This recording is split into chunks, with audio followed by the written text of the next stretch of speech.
Niat yang baik akan dapat perkara yang baik. Itu bukan Uncle Moen cakap. Itu janji Tuhan kepada manusia. Jadi dalam konten kali ini, Uncle Moen nak kenalkan wife Uncle Moen. Sini.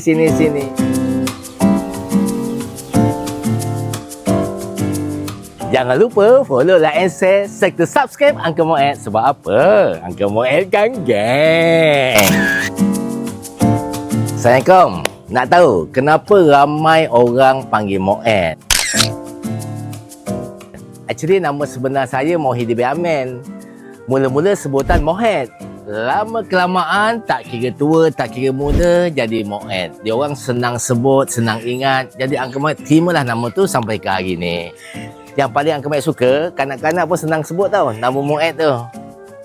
35 tahun dalam dunia perniagaan, jatuh bangun, silap salah tu biasa. Bagi Uncle Moen, kalau tak buat silap, maksudnya kita tak betul-betul usaha.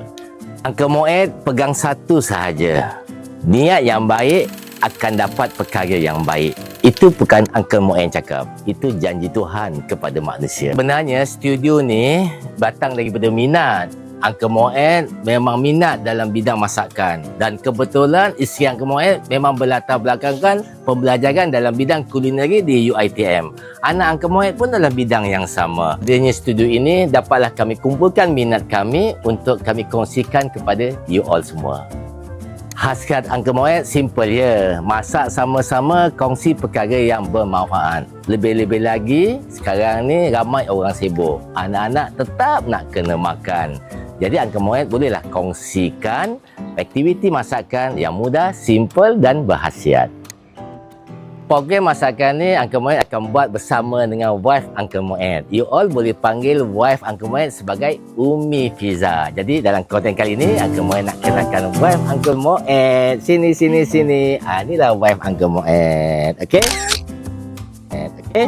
Tapi Uncle Moen kena panggil dia baby. I nak tanya you. Ya. Okey, apa yang you boleh kongsikan pada follower Uncle Moen?